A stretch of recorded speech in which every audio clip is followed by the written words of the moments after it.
Les forces armées maliennes, les FAMA, en ordre de bataille vers Kidal, des colonnes de terroristes régulièrement neutralisées dans le nord du Burkina Faso. Les nouvelles sont de plus en plus bonnes sur le front à Bamako, aussi bien qu'à Ouagadougou. À quel fétiche faut-il dédier ces victoires récentes sur le terrorisme? Seront-elles ces victoires durables au point d'endiguer le terrorisme au Sahel? C'est le thème du forum de cette semaine. Et au plateau, nous avons le plaisir et l'honneur d'accueillir Innocent Pato. Bonjour Innocent. Oui, bonjour Gilles Bocor. Bonjour chers téléspectateurs. Comment va votre dimanche? Oui, comme à l'accoutumée, un bon dimanche, petite prière et puis après on verra. Merci d'être avec nous. Innocent Pato est journaliste, analyste politique. Il sera en compagnie de qui vous devinez, Sogoyou Kegewe. Bonjour, Excellence. Bonjour Gilles. Mon dimanche, il va bien. Je n'attends même pas ta question. Mon dimanche va bien. Bon, lui, il a prié, c'est pas mon cas. Donc, ce matin, j'ai eu une pensée pieuse pour mes parents qui ont quitté cette terre. Cela me tient lieu de prière. Ouais, c'est d'ailleurs la meilleure prière. Peut-être que c'est de la même façon. Hein. Ok, merci. Merci. Merci donc de nous rejoindre pour ce nouveau thème. Et les fidèles téléspectateurs qui nous écoutent pourront rejoindre la discussion dans la seconde partie dans 1 heure environ. Notez bien le numéro. Le numéro a changé. Plus 228 96 08 43 43. Plus 228 96 08 43 43.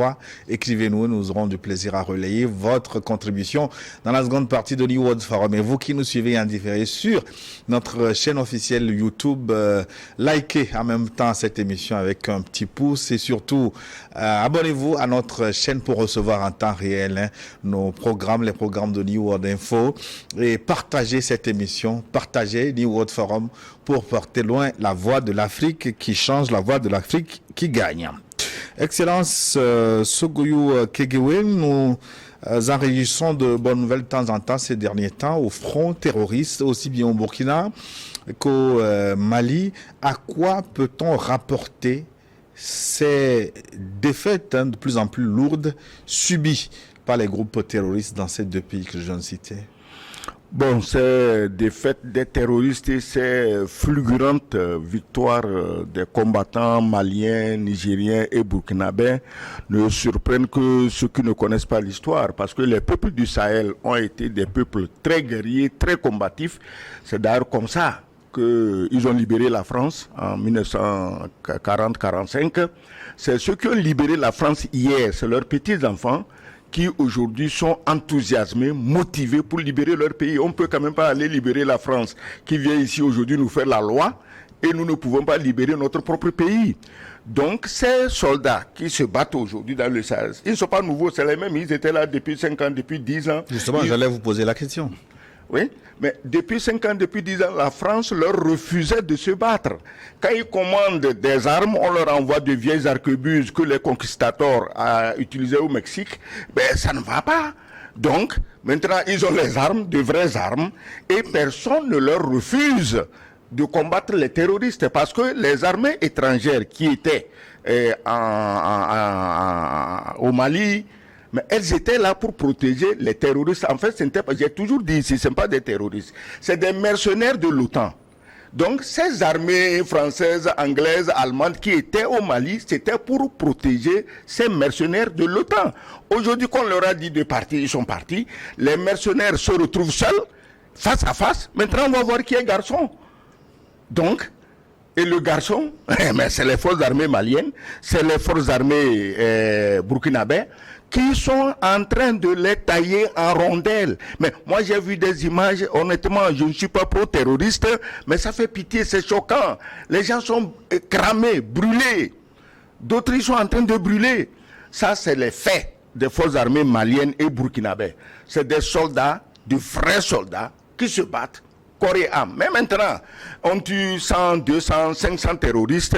Les médias supporters du terrorisme ne disent rien. Mais il suffit qu'on dise qu'on a tué 10 soldats maliens ou burkinabés. Ils montent ça en épingle. Ah, les terroristes vont bientôt prendre Ouagadougou. Les terroristes, ils vont prendre Bamako. Tu sais, ces chansons, elles sont tellement lamentables.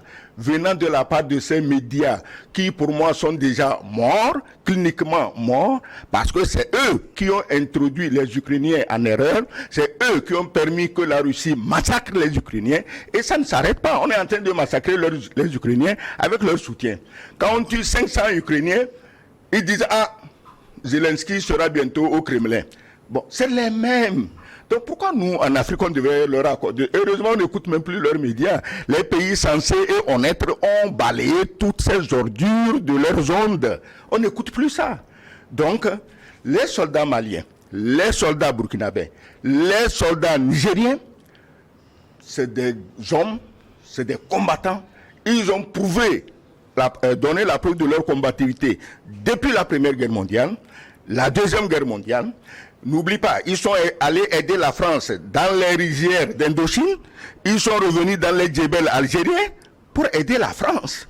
C'est avec eux que la France tient à chaque fois qu'il y a une guerre.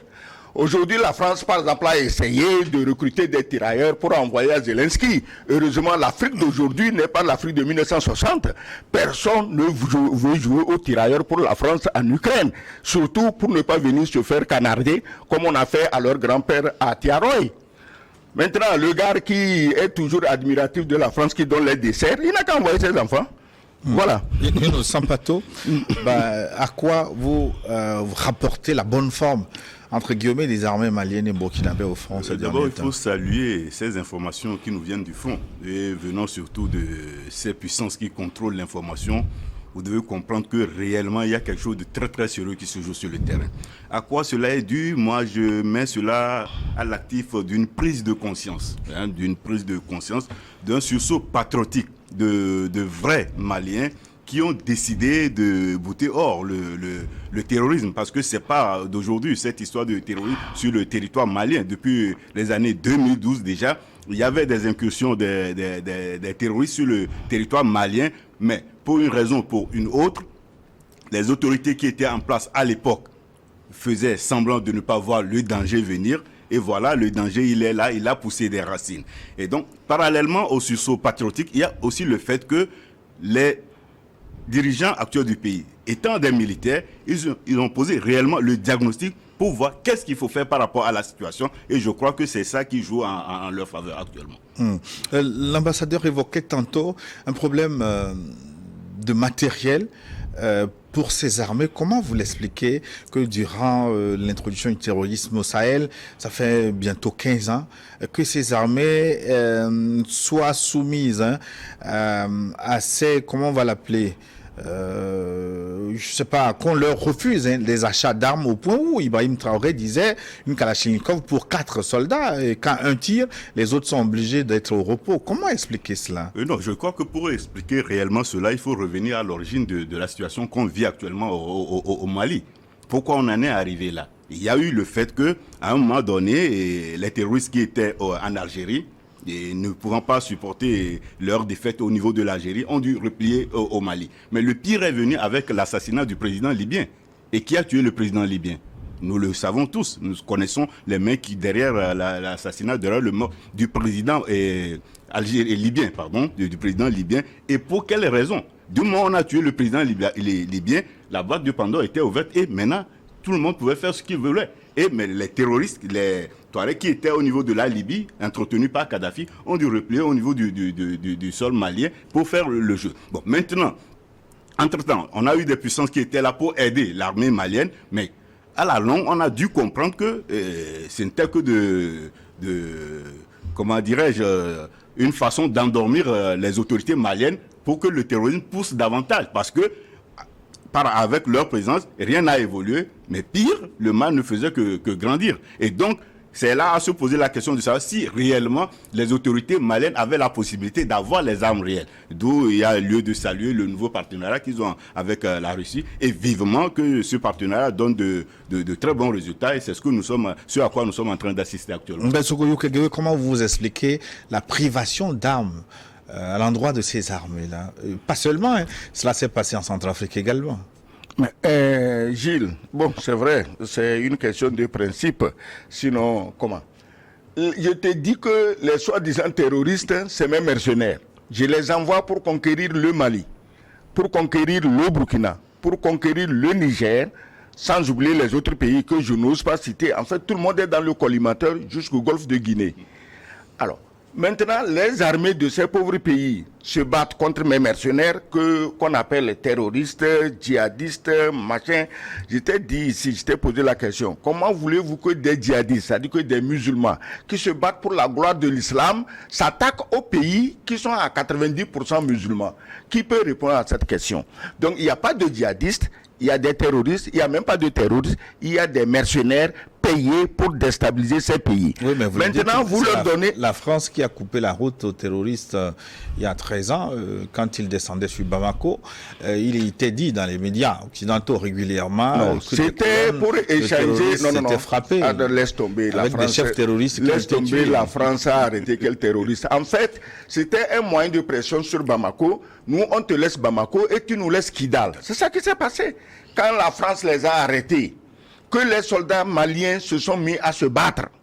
Mais les soldats maliens voulaient libérer tout le pays, pas seulement la capitale Bamako. C'est pourquoi ils ont marché jusqu'au nord, jusqu'à Kidal. Qu'est-ce qui s'est passé quand ils sont arrivés à Kidal?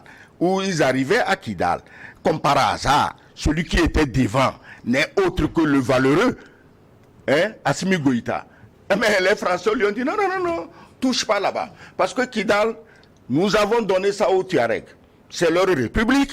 Et quand les Touaregs font leur fête d'indépendance, les officiels français au Mali sont assis aux premières loges pour assister au défilé avec les drapeaux de ce qu'on appelle groupement terroriste, IGS, Mouchao, Boko Haram, tous, ils défilent. Les Français sont assis, ils les admirent, ils les acclament. Donc c'était Bamako contre Kidal. Donc les Français ont dit aux Maliens, écoutez, nous on vous sauve votre Bamako, mais Kidal, il ne faut pas y toucher. C'est nous, c'est nos hommes. Alors, donc, on ne peut pas, pendant qu'on donne des armes, de vraies armes aux mercenaires, on ne peut pas donner les mêmes armes aux Maliens pour tuer les mercenaires de la France. C'est pas possible. Donc c'est tellement logique que la question ne devait pas se poser. Pourquoi on ne donne pas les vraies armes aux Maliens, aux Burkinabés? Mais ce que la France a oublié, ou l'Occident a oublié, on n'est pas en 1960. On n'est pas en 1970. En 1960, ils ont pris leur déculotté et dans la plaine de bien fou, personne n'était au courant. Les Américains ont fui comme des rats à Saigon, personne n'était au courant. Mais récemment, nous avons tous suivi en direct ce qui s'est passé en Afghanistan. Et les Africains savent qu'ils peuvent faire fuir les Blancs dans les mêmes conditions et c'est ce que les Maliens, les Burkinabés et les Nigériens vont infliger à tous les aventuriers qui disent qu'ils vont aller les attaquer. Ils n'ont qu'à aller les attaquer. Ils attendent quoi?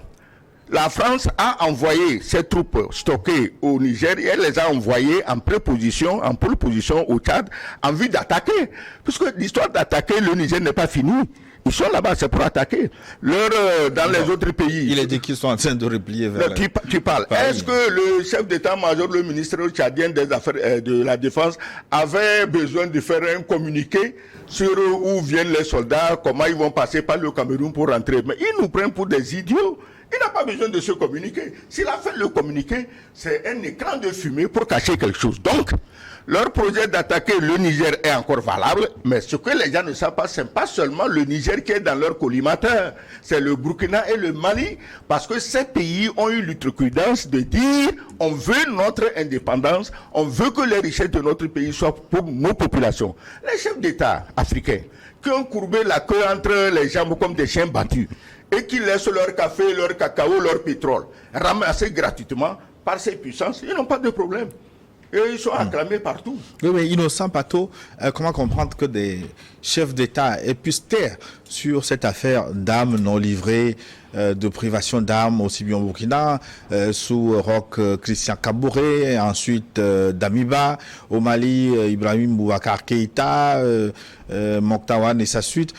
Comment se fait-il que ceux-là n'ont jamais pu publiquement dénoncer ces faits? Non, ça repose le problème réel du sérieux, du manque de sérieux sur le continent africain. Parce que le drame qui se joue aujourd'hui, on se dit que, bon, écoutez, ça ne nous concerne pas, mais c'est faux, ça concerne toute l'Afrique. Et donc, quelque part, au lieu d'exprimer haut et fort nos positions, on oublie, on laisse de côté, on pense plutôt à nos fauteuils. Et donc, ça qui fait que, au lieu de dire réellement ce qui se passe, on n'affronte pas le danger comme il se doit. Et le problème là, il se pose avec acuité aujourd'hui parce que, actuellement, ce qui se joue au Mali, c'est un problème qui concerne toute l'Afrique. Et l'Afrique devait appuyer, normalement, le Mali pour exterminer une fois pour de bon le terrorisme. Parce que quand ça quitte le Mali, il n'est pas exclu que ça saute dans un autre pays. Et donc, il faut couper la tête au terrorisme. Mais malheureusement, on ne voit aucune puissance s'exprimer, aucun pays africain s'exprimer, et ne serait-ce que pour donner juste de l'eau aux soldats maliens, pour leur donner du réconfort. Et c'est à cela, malheureusement, nous assistons sur le sol africain. Bon, on se dit que peut-être l'enfer, c'est les autres, ça ne nous concerne pas. Et justement, est-ce qu'on ne charge pas trop les autres? Est-ce qu'il faut laisser de côté la corruption souvent citée au sein des forces armées africaines? La corruption joue son rôle. Personne ne peut la renier. Mais au Mali, par exemple, l'argent pour acheter les armes était détenu par qui? Par un gros cochon dont la seule chance est d'être le fils du président de la République. Donc, il était le président de la commission des armées à l'Assemblée nationale. On ne sait même pas qui l'a élu. C'est une nomination de son papa. Et là-bas, quand les milliards de désarmement arrivent, il les prend et il mène la vie des princes saoudiens sur la Côte d'Azur. Et au vu, la Côte d'Azur est où? C'est dans le pays de ceux qui ont donné ou sont censés avoir donné l'argent ou sont censés aider le Mali. C'est là-bas que le fils va claquer les milliards des armes et un soldat et une Kalachnikov aller au front avec 7 soldats maliens. Ça dit que bon, tu tires, je tire, mais attends. Maintenant, si on fait face à une puissance de feu, comment on fait avec une Kalachnikov?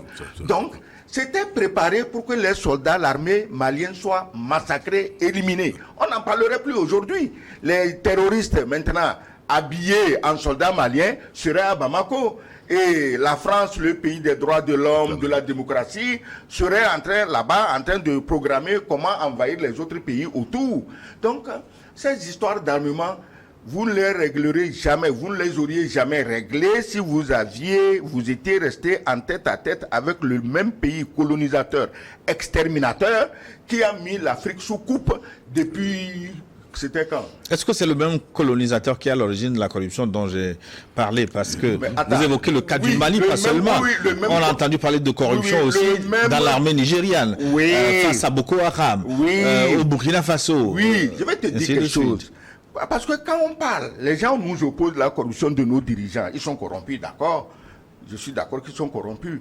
Mais ils ne sont corrompus que parce qu'on les aide à se corrompre. Comment tu peux m'expliquer que Ali Bongo, seul, ait 28 propriétés de luxe en France? Les Français le voyaient venir acheter. Est-ce qu'ils ont dit un mot? On l'encourageait parce qu'on sait que plus il achète, plus il appauvrit son pays, plus il sera soumis. Alors aujourd'hui... Et ensuite on récupère ses biens. Non, on les récupère. Écoute bien. Et pourquoi ça ouvre les yeux des autres dirigeants africains? 28 propriétés. Tu imagines bien que Ali Bongo n'a pas acheté des propriétés à Château-Rouge ou à Bobigny, qu'il les a achetées dans les quartiers les plus huppés, jusqu'à la Côte d'Azur.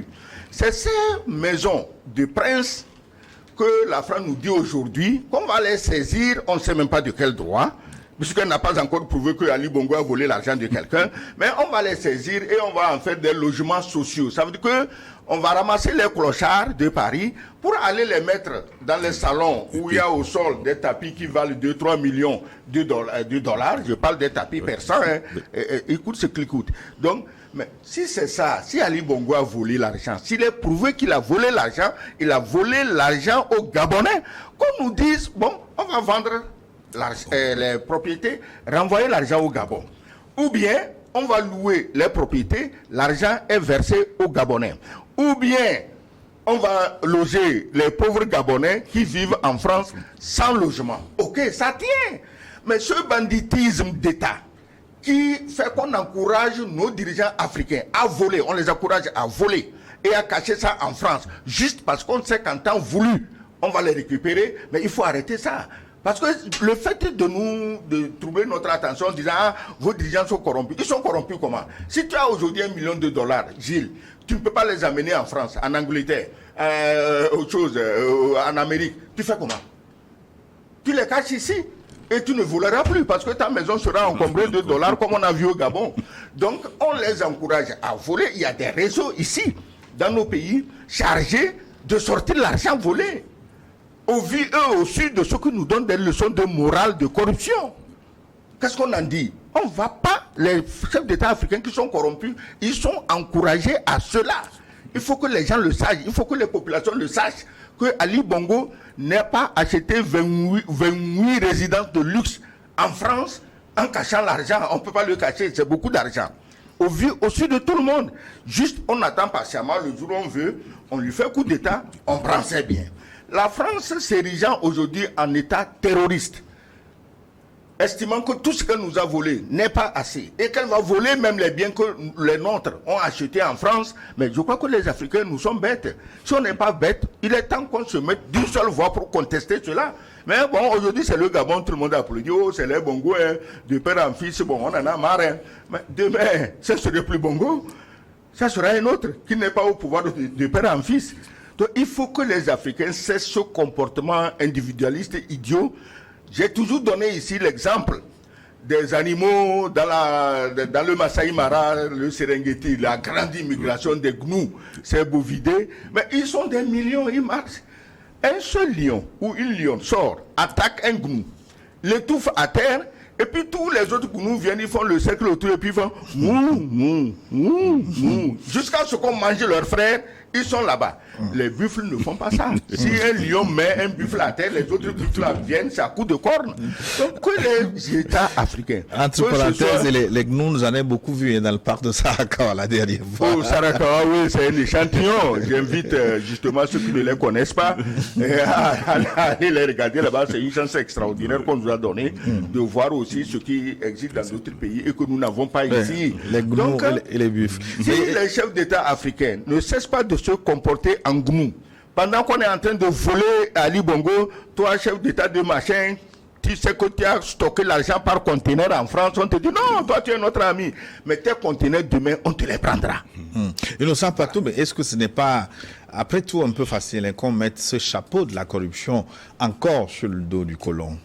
Non, dire que c'est facile de le faire, non. Je crois que le colon, il est très très futé. Et il sait ce qu'il fait et il a une manière de nous tenir par les couilles, excusez l'expression, et donc de sorte qu'on ne puisse pas lui échapper facilement. Donc c'est ça qui fait qu'ils ont plusieurs systèmes, plusieurs mécanismes pour nous donner l'impression qu'ils sont en train de nous aider, de nous assister, mais en fait, ils nous donnent par une main et ils reprennent par une autre main. Et donc vous comprenez que la question de corruption, elle existe parce qu'il y a des corrupteurs. Il y a des gens qui sont corrompus parce qu'il y a des gens qui sont prêts pour les corrompre. Et ces gens-là, on sait d'où ils viennent. C'est un mécanisme tout à fait bien huilé. Et le temps de voir clair, le mal est déjà parti. Et parfois, si certains chefs d'État font des dénonciations, on ne l'écoute pas beaucoup. Hein. Moi, je suis de temps en temps certains propos de l'ancien président tchadien Idriss Déby qui circulent sur les réseaux sociaux encore. Il a quand même dit de façon très crue certaines choses, jusqu'à dire que c'est la France qui a envoyé un constitutionnaliste réviser sa constitution, qui ne voulait pas rester au pouvoir. Normalement, c'est le genre de discours. Idriss Déby, il est en train de faire carrière où? Quand il a dénoncé la France. Alors, il est où? Il a dénoncé la France, c'est bien. Tout le monde a applaudi, nous tous on a dit, ah voilà un président courageux, il est où? Oui, mais dans les coups là, mais est-ce qu'on ne peut pas prêter plus attention à ce genre de discours pour faire un peu le procès, je ne dirais pas. Qui va prêter attention? Idriss Déby est un chef d'État, c'est pas n'importe lequel. Tu sais, le Tchad, ça fait 1 480 000 km². C'est une immensité. Et le Tchad a, disons, les soldats les plus combatifs. Parce que les gens là, ils sont depuis l'histoire des Hissène Habré, des Boukouni Ouédé, dans le Tibesti Enedi, hein, le Borkou Enedi Tibesti, avec Kadhafi, qui en ce temps-là leur faisait la guerre. Ces gens-là sont toujours sur le pied de guerre. Idriss Déby avait la meilleure armée. Mais il a seulement dénoncé, regarde comment il a fini. Maintenant, si toi tu es assis quelque part avec pour armer 10 ou 20 000 personnes, mais tu vas réfléchir par 2 fois avant de dénoncer ce genre de comportement d'une puissance qui se dit démocratique et des droits de l'homme. Donc Idriss Déby a dénoncé, à l'heure où nous parlons, il mange le pissenlit par les racines. Alors, c'est un exemple, non? On dit à l'autre, mais tu as vu? Ou bien tu veux que ton tour arrive? Un peu comme ce qui se passe au Burkina. Parce que Idriss Déby, dit-on, a été tué au front par des groupes rebelles. C'est ce qu'on dit. Où est le problème? C'est Qui ce qu'on donne dit. qui donne les armes au groupe rebelle? D'où Tu as quel prix? Et Gilles, nous les Africains, je dis, il y a quelque chose. On doit réfléchir. Je ne sais pas, peut-être quand on était enfant, les vaccins qu'on nous a fait ont endormi notre intelligence. Parce que on te dit que les rebelles étaient en train de marcher sur N'Djamena. Et Idriss Déby, en bon guerrier, va à leur rencontre. Il meurt. Maintenant, si tu combats le camp ennemi, tu arrives même à tuer le chef du camp ennemi, tu fais quoi? Tu prends la place, non? Mais comme par miracle, dès que Idriss Déby est mort, les rebelles se sont volatilisés dans le désert. Comment tu expliques ça? Qui a mis Kaka, le petit, au pouvoir? C'est celui qui est allé à N'Djamena lui-même pour l'installer. Donc tu comprends que la mort de Déby n'était pas arrivée par hasard. Kaka était déjà briefé de se préparer moralement à devenir président du Tchad. Il l'a fait. On a tué son père. Jusqu'ici, en fait, personne ne sait comment on l'a tué. Hein. Les versions divergent. Quelquefois, il est mort au front. Quelquefois, on l'a tué même dans son palais à N'Djamena. Ben, il y a tout. Mais il y a quand même quelqu'un quelque part qui détient la vérité. C'est celui qui est venu introniser le fils. Mais il ne te dira jamais cette vérité-là. Donc, il faut, moi je dis ceci. Nous sommes africains. Nous avons les mêmes causes à défendre parce que nous endurons les mêmes souffrances depuis des siècles. Ces souffrances sont assez profondes pour nous obliger à nous entendre.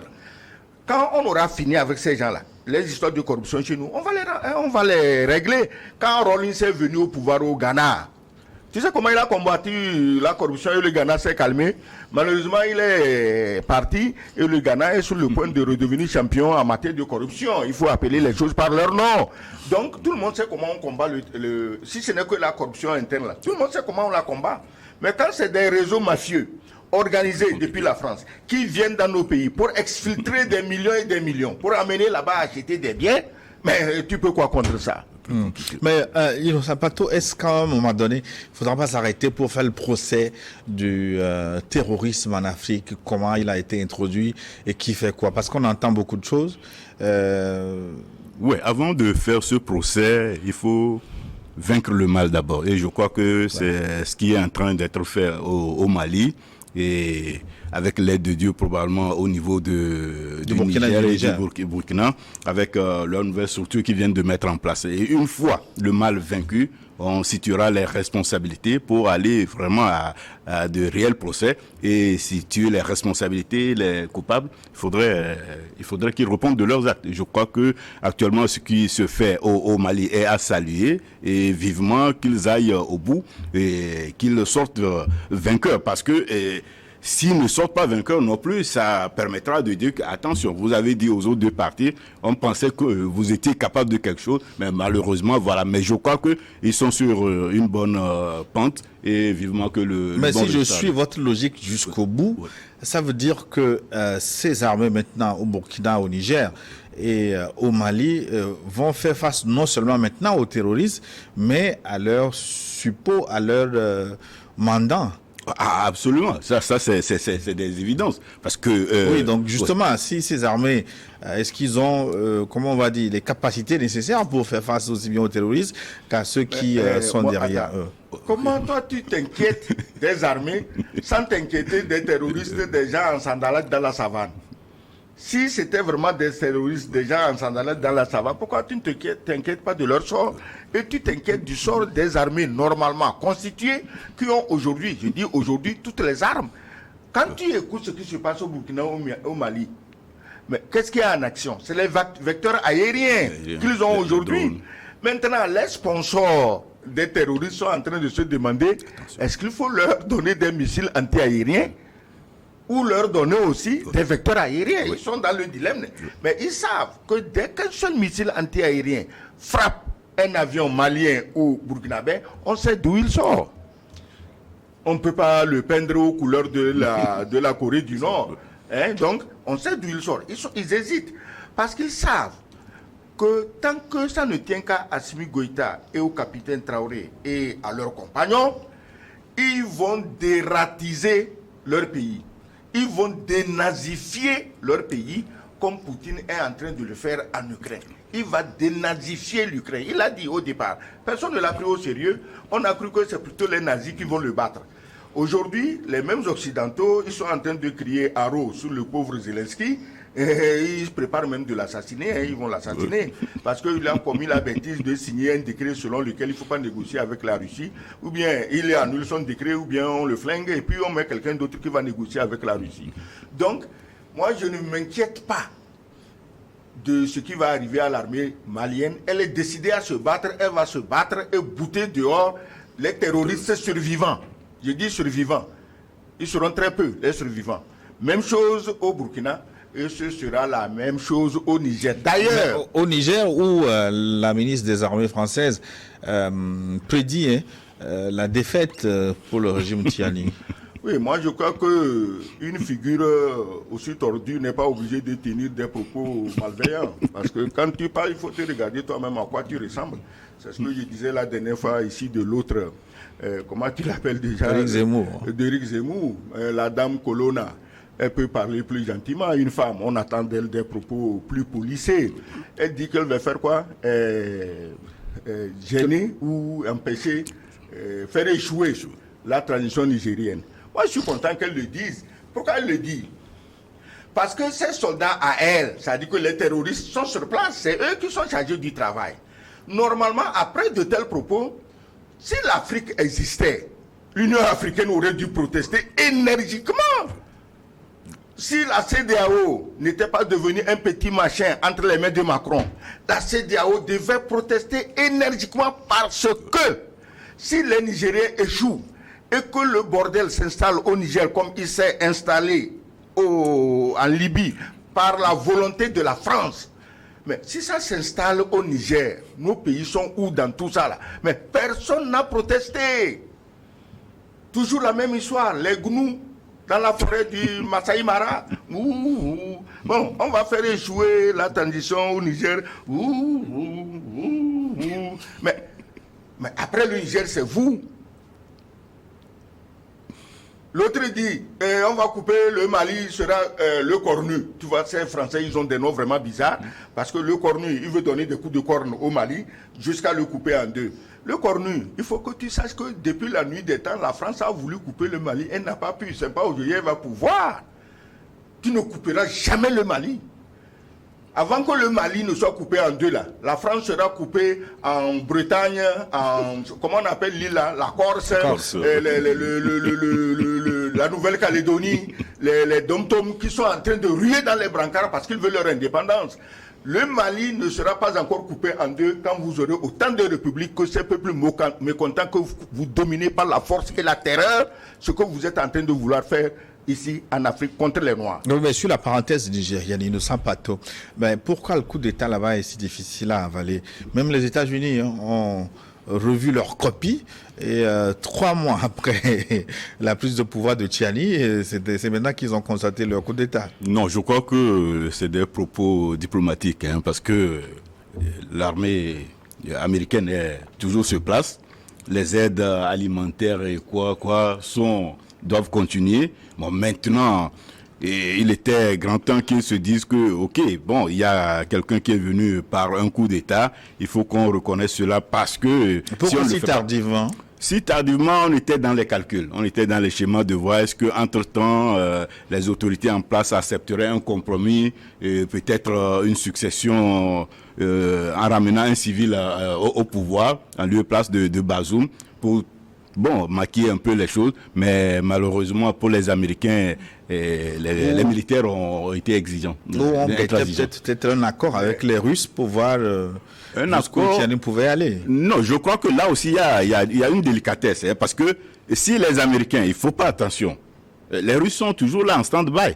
Et donc, eux, ils ne vont pas prendre ce risque d'aller de façon frontale comme les autres le font. Donc, ils essaient de masquer les choses. Mais écoutez, ils reconnaissent qu'il y a un coup d'État. Quand il y a un coup d'État, tu n'es pas d'accord avec la chose, tu quittes.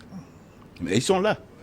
Ils sont là. Ils ont amené même leur ambassadeur là. Quand même il n'a pas présenté ses lettres de créance, et il est sur le sol nigérien. Les Américains ont une diplomatie. C'est-à-dire qu'il y a un problème, on s'assied, on réfléchit, parce que c'est des relations entre l'Amérique et le Niger, entre Washington et Niamey. Mais dans les pays où ce n'est pas des relations d'État à État, c'est-à-dire que c'est un président d'un pays X qui est ami du président du Niger, et les relations sont basées sur les sensibilités entre les deux.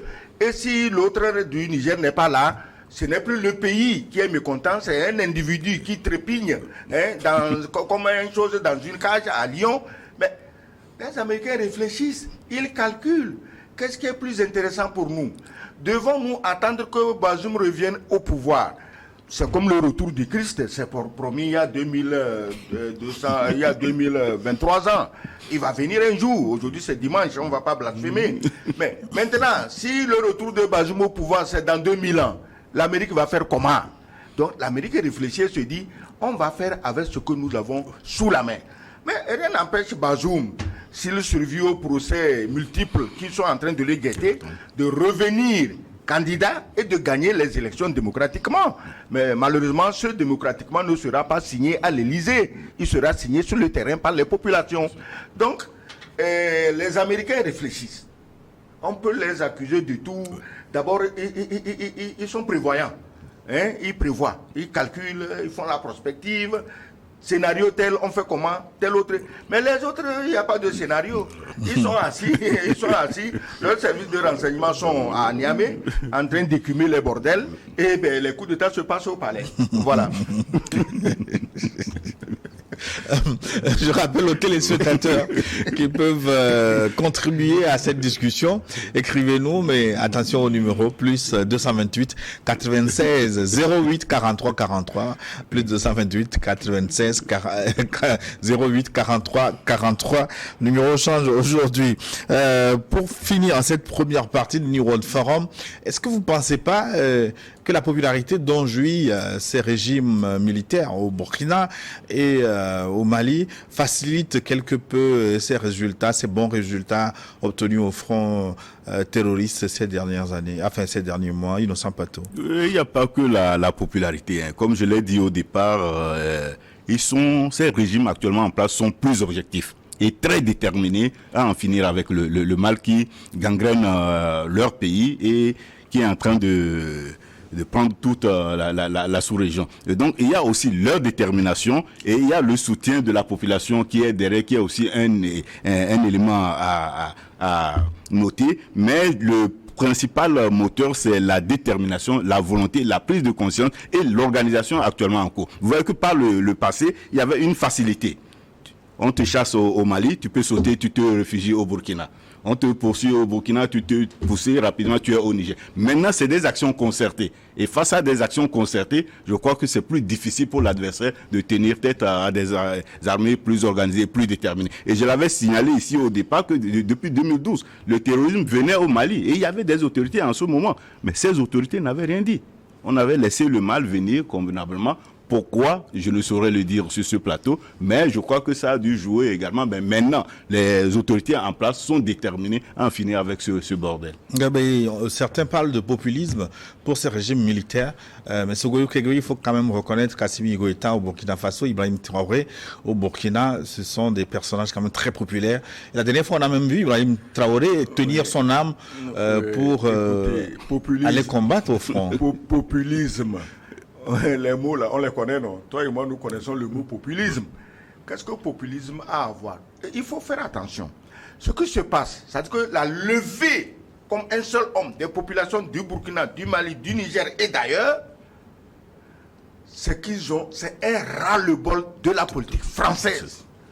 Robert Doucet dira qu'il est fatigué. Et Robert Doucet est fatigué. Je vous ai dit, ce n'est pas Robert Doucet seul qui est fatigué. Il ne faisait que manifester la fatigue générale des populations africaines.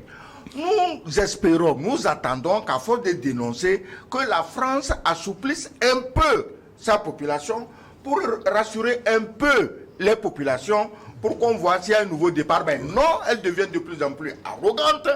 On veut assassiner Traoré. Est-ce que les gens réfléchissent?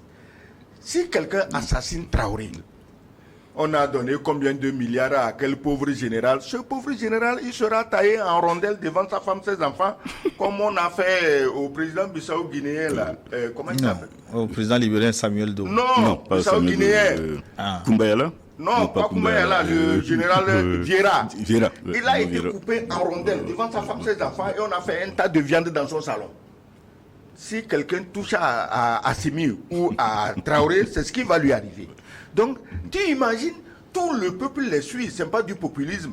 Les gens qui programment ces coups d'État, j'ai dit la dernière fois ici, je répète, pendant que tu programmes les coups d'État contre quelqu'un, pourquoi en un seul instant tu ne peux pas te dire, mais attention, si lui aussi avait les mêmes intentions que moi, tout le monde est putschable, je répète ça, ça veut dire qu'on peut faire coup d'État à tout le monde. Tu peux corrompre mon général chez moi, moi je peux corrompre 2-3 généraux chez toi. Qui ne veut pas l'argent? Chacun veut l'argent. Surtout dans les pays où la vie est encore plus luxueuse et plus chère, les gens sont plus corruptibles. Donc il faut arrêter ça.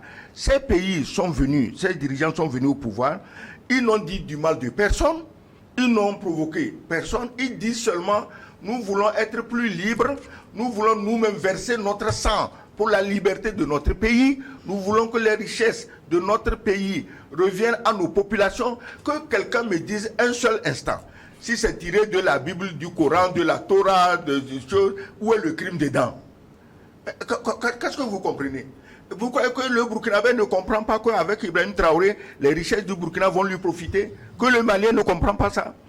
Alors, quand on met des petits toqués qui se promènent, qui racontent leur vie, parce qu'ils soutiennent les intérêts, je dis aux gens, si vous aimez la France, vous voulez défendre les intérêts de la France en Afrique, trouvez-vous aussi un langage de politesse vis-à-vis de vos populations, expliquez-leur, dites-leur, écoutez, la France coloniale arrogante, c'est du passé, on va partir sur une nouvelle base. Là, les gens vont vous écouter. Mais on va tuer Traoré, on va tuer Assimi, on va tuer Tiani. Il suffit de mettre qu'on les tue et puis les populations qui étaient pour eux rapidement vont se rabattre pour soutenir les assassins. Non, mais vous plaisantez trop. Mais les Maliens semblent détenir des informations explosives sur la situation du terrorisme et les sponsors, comme même le dit son Excellence Sogoyou Kegewe, jusqu'à une plainte soit déposée aux Nations Unies contre la France. Pourquoi cette plainte n'a pas prospéré et pourquoi le Mali ne choisit pas une autre voie, par exemple des voies de presse, pour se faire entendre, puisque jusqu'à présent, personne n'est décidé à ouvrir ce dossier du côté des Nations Unies. On va finir avec ça pour cette première partie. Oui, au niveau des Nations Unies, je me pose la question de savoir est-ce que c'est à la bonne porte. Parce que on sait ceux-là qui font la loi au niveau des Nations Unies. Et si tu vas porter plainte contre ces gens-là chez eux, je ne pense pas que ta plainte puisse aller loin. Malheureusement, nous, pays africains, nous sommes là-bas, mais nous sommes plus divisés que le reste du monde. Au lieu de faire front commun pour faire face à ceux-là qui nous ont colonisés et qui nous ont dominés pendant longtemps, ce n'est pas le cas malheureusement. Mais voilà un peu ce qui se passe. Maintenant, autre voie, laquelle? Prenons l'Union africaine. Et au niveau de l'Union africaine, c'est les mêmes pagailles, c'est les mêmes puissances qui viennent nous dire qu'est-ce qu'il faut faire. Il faut voter telle résolution, il faut prendre telle décision contre tel pays, contre tel autre. Vous avez vu le cas le plus concret, le plus proche, avec la CEDEAO, qui a décidé d'aller faire la guerre contre le Niger. Vous comprenez cela?